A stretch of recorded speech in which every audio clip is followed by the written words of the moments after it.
Welcome to Not Milk Never Milk. Subscribe if you're lactose intolerant. You start by narrowing focus.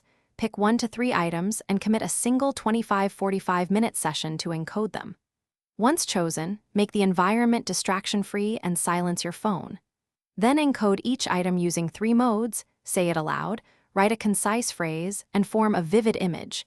This triangulation strengthens memory traces.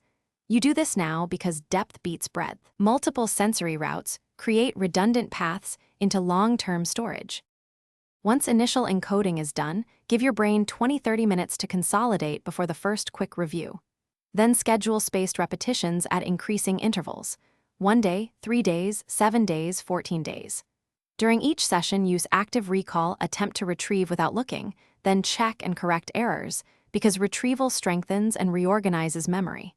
Also vary context and format. Alternating questions, sketches, or teaching someone helps generalize the memory and prevents fragile, context-dependent. You finish by integrating the new items into what you already know. Create analogies, link to a familiar story, or place items within a mental map.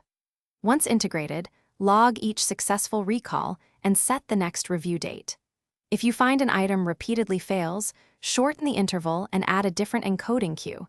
Immediate feedback after failed retrieval is essential. Make sure to adjust intensity rather than repeat mindless review. Targeted retries rebuild the correct memory pathways. Thanks for watching. If this was helpful, leave a like and consider subscribing. See you next time.